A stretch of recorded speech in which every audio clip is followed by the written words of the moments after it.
Hoje no programa 9 Minutos a gente dá continuidade à conversa com a ginecologista e sexóloga Denise Galveias. Denise, no programa de ontem a gente falou muito a respeito dessa questão da homossexualidade, né?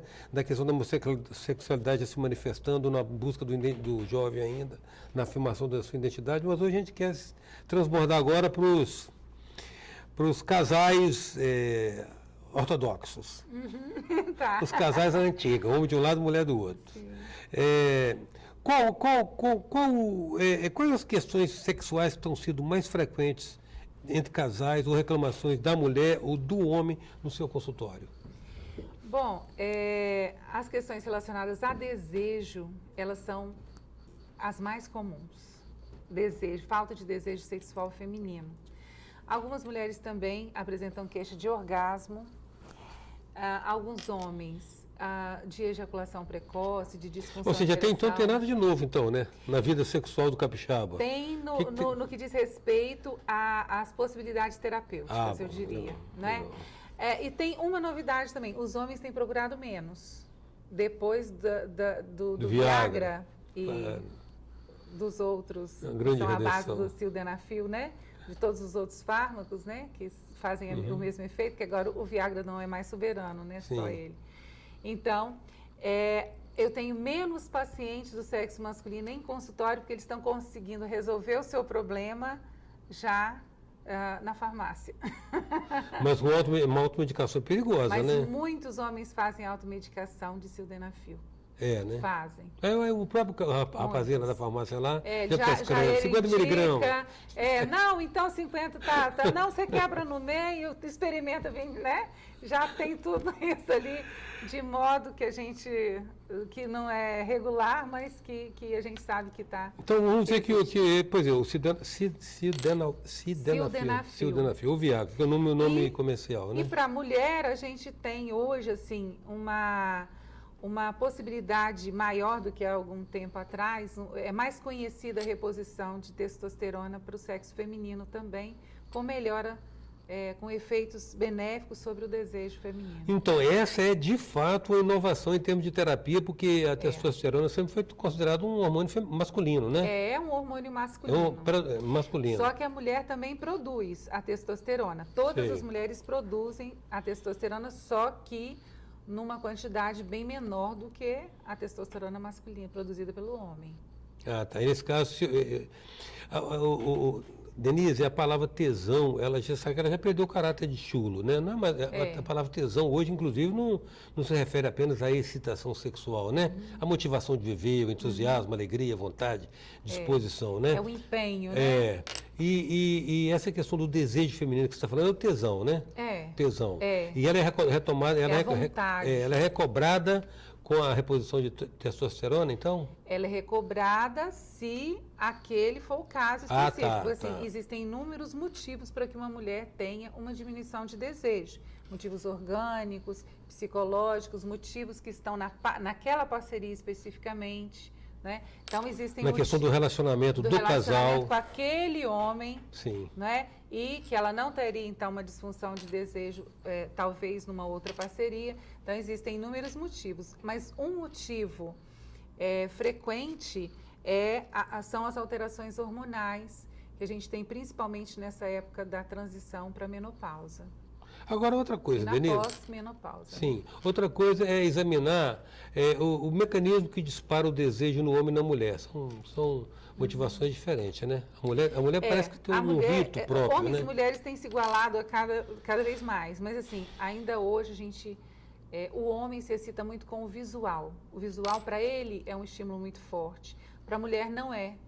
Para a mulher, o mais forte é o auditivo, a conversa. É a conversa, é o sussurrar, é o toque, não é? E o contexto também é mais importante, tanto o contexto no que diz respeito ao contexto imediato, que são as preliminares, quanto no que diz respeito a antes de chegar nas preliminares. Se o cara deu bom dia, se deu boa tarde, se deu boa noite, se tratou bem, se a interação deles foi bacana durante todo o dia, à noite ela está muito mais interessada em sexo do que se foi frio o relacionamento deles durante aquele dia. Ou seja, então a cama começa de manhã. Para a mulher começa de manhã. Quando começa o dia. Para o homem, o dia seguinte começa bem de acordo com o que foi a cama na noite anterior. É o contrário, né? O dia a dia do homem fica bom se o sexo estiver bom. O sexo para a mulher fica bom se o dia for bom. Agora, Denise, teve uma época aí que a gente trouxe aqui vários reitores para discutir algumas coisas da faculdade, das escolas. Por que a escola não ensina a gente para a vida e, no máximo, ensina a gente para o mercado de trabalho? Por que coisas como essa não são aprendidas ainda na adolescência, hein? É uma falha, não né? É uma falha, Eustáquio. Assim, na verdade, os pais... existe o que a gente chama de orientação sexual e educação sexual. Educação é falar também do prazer. Isso as pessoas não fazem. As pessoas falam assim, da pílula, da camisinha, isso é informativo. Educar é falar do prazer também, é falar mais além, é passar experiência. Isso os pais têm muita dificuldade ainda de fazer. Eles têm muito embaraço ainda para falar de sexualidade nesse aspecto da educação, do aprofundamento do que eles vão dizer. Sim. A bola da informação também, muitos pais passam para a escola, que a escola tem cumprido em parte esse papel. Mas a escola já não vai também cumprir a parte da educação, porque falar de prazer é até o momento de quando, né? Quando vai fazer a primeira vez, o ritual que isso exige, né? O envolvimento emocional. Isso, o que pode acontecer de bom, de ruim, o que é o prazer, enfim, essas coisas são no caso da educação e não da informação. Agora, você falar a respeito dos motivos, dos fatores de motivação e de excitação de homens e mulheres, que são seres, né, biologicamente diferentes, parece que o homem tem uma predisposição mais permanente? Para o sexo? Ou isso é um estereótipo? Até tem, mas não por uma condição biológica. Tem, Eustáquio, pela educação que homens e mulheres recebem, né? É uma educação muito diferente. Homens são educados para correrem atrás do sexo, né? Desde pequenos, o tio chega lá, e aí, tá pegando todas? E a menina é criada para correr do sexo. Sexo é errado, é pecado, é feio, o homem quer se aproveitar de você, vai te engravidar e some, fica tudo para você, e por aí afora. Vai toda uma mensagem negativa de sexualidade. Homens, os meninos pegam revistinha para folhear, veem mais coisas eróticas na internet desde muito cedo. As meninas retardam muito mais ou nunca fazem. Os meninos se masturbam, as meninas não. Assim, não é não, fechado. Sim. Mas em um percentual menor, não é? Então, tudo isso traz um prejuízo para que a mulher consiga fantasiar, consiga ser mais ligada em sexo depois na fase adulta. Ela tem dificuldade com isso. Daí o homem está sempre mais pronto para o sexo do que a mulher.